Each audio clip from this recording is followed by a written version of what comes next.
नमस्कार, मी advocate Vasudev Patil, legal remedies by advocate Vasudev Patil या यूट्यूब चॅनलमध्ये आपलं सगळ्यांचं सहर्ष स्वागत करतो आहे.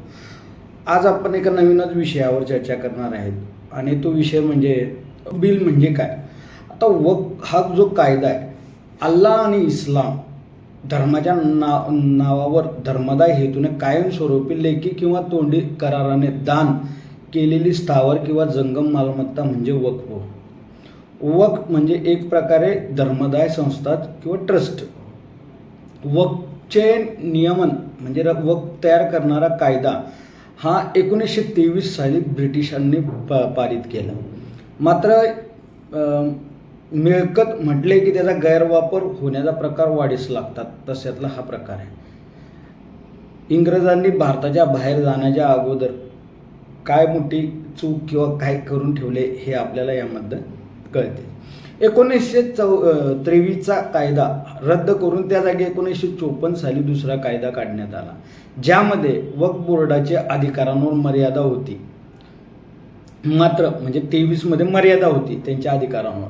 1954ला तत्कालीन नरसिंगराव सरकारने एकदा परत वक्फ बोर्डचा कायदा पास केला. 1954चा कायदा रद्द करून त्या जागी 1995चा नवीन कायदा मंजूर करून घेतला. त्यामध्ये 1954चा कायदा पूर्ण रद्द केला. आता नवीन कायद्यामध्ये नरसिंहराव सरकारने काय तरतुदी आणल्या त्या, तर या कायद्यामध्ये कलम 6 प्रमाणे वक्फ मिळकत यादी म्हणजे वक्फ बोर्ड हे मिळकतांची कुठली मिळकत ही वक्फच्या अधिकारात आहे किंवा वक्फची आहे त्याची एक यादी काढते, ज्याला आपण गॅझेट म्हणतो. तर कलम 6 प्रमाणे ते यादीचा तो कलम त्यात ॲड केला आणि 44 प्रमाणे कलम 40 प्रमाणे की एखादी प्रॉपर्टी ही वक्फची आहे किंवा नाही हे ठरवण्याचा अधिकार वक्फला आहे. वक्फ बोर्डानं मिळकतीमध्ये समाविष्ट केलेली जी मिळकत आहे त्या मिळकतीबाबत जर 1 वर्षाच्या आत आपण कुठल्याही प्रकारची दाद मागितली नाही तर असं समजलं जातं की ही प्रॉपर्टी वक्फची आहे. जर एखादी मिळकत वक्फची आहे असं वाटलं तर त्याची चौकशी करून प्रॉपर्टी वक्फची आहे की नाही हे बोर्डच ठरवणार, दुसरं कुणाला अधिकार नाही. म्हणजे सर्व हुकुमशाही जी प्रणाली आहे ती काँग्रेसने या काळामध्ये लावलेली होती, नरसिंहराव सरकारच्या काळात. आणि यामध्ये पूर्वीच्या कायद्यात कसं होतं की वक्फ बोर्डाच्या निर्णयाला अंतिम निर्णय समजला जातो आणि निर्णयाविरुद्ध तुम्ही दिवाणी न्यायालयात किंवा फौजदारी न्यायालयात कुठल्याही न्यायालयात दाद मागू शकत नाही. मात्र वक्फ न्यायालय त्यांनी अपील न्यायालय केलेलं की त्यांच्याकडे दाद मागता येतं. बोर्डाच्याच हातात सगळ्या पॉवर्स होत्या. तर आता केंद्र सरकारने 2024मध्ये या कायद्यावर दुरुस्ती करण्याचा जो प्रयत्न किंवा या कायद्याला दुरुस्ती करण्याचा जो प्रस्ताव केला आहे तो चांगला प्रस्ताव आहे. वक्फ बोर्डाच्या अमर्याद अधिकाराला खात्री हाच मुख्य मुद्दा या दुरुस्तीमध्ये गाजत आहे. मुख्याने 8 ऑगस्ट 2024 केंद्र सरकारने जो दुरुस्ती अधिनियम केला त्यामध्ये 40 दुरुस्त्या सुचवल्या आहेत.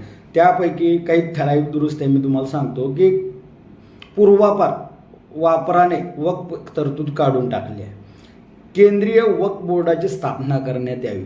या वक्फ बोर्डामध्ये अध्यक्ष संबंधित खात्याचे मंत्री असतील. त्याने यामध्ये सदस्य म्हणून आमदार, खासदार, वकील, परत 2 मुस्लिम महिला या देखील या सदस्य असतील. आता वक्फ ट्रिब्युनल, आता या वक्फ ट्रिब्युनलमध्ये काय बदल करण्यात आला आहे तर यात बदल अशा प्रकारे करणार, जिल्हा न्यायाधीश दर्जाचे हे व्यक्ती हे या ट्रिब्युनलचे अध्यक्ष असणार आणि सचिव दर्जाचे व्यक्ती हे सभासद असतील. आता या ट्रिब्युनलच्या निर्णयाला उच्च न्यायालयामध्ये आव्हान किंवा चॅलेंज करता येऊ शकते. हे यामध्ये प्रामुख्यानं दुरुस्ती चांगली दुरुस्ती सुचवण्यात आली. वक्फ बोर्डाच्या संपत्तीची पडताळणी करावी लागणार, म्हणजे करायला पाहिजेच, त्याचा लेखाजोखा ठेवायला पाहिजे आणि आपली जी भारतीय कॅग संस्था आहे जी आपण म्हणतो परीक्षण किंवा ऑडिट करते त्या संस्थेकडनं या बोर्डाचं ऑडिट करून घेणं गरजेचं आहे. आणि हा सुधारित कायद्याला आक्षेप का दिला जातो आणि किती म्हणजे चुकीच्या पद्धतीने या कायद्याचं विश्लेषण करतायत. काही असतात सामाजिक लोक म्हणायचे किंवा काही पक्ष म्हणायचे हे या गोष्टीचं का विद्रुपीकरण करतायत, तर मुस्लिमांचे हक्क हिरावून घेतले जात आहेत.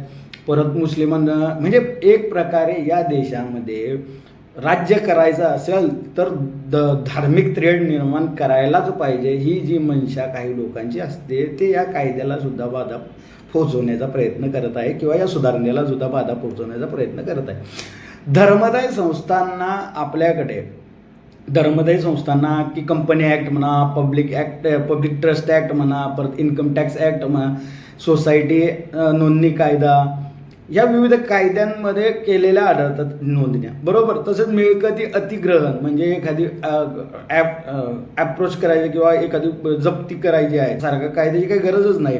सरकार यापूर्वी राज्यघटनेच्या अनुच्छेद आर्टिकल 31 अन्वये मालमत्ता संपादन करणे, धारण करणे, विल्हेवाट करणे हा मूलभूत अधिकार समजला जायचा. मात्र 1977 काँग्रेसनं जे 44 घटना दुरुस्ती करून हा मूलभूत अधिकार आणून म्हणजे त्या चौकटीच्या बाहेर आणून अनुच्छेद 300 अन्वये घटनात्मक अधिकार म्हणून अस्तित्वात आणला.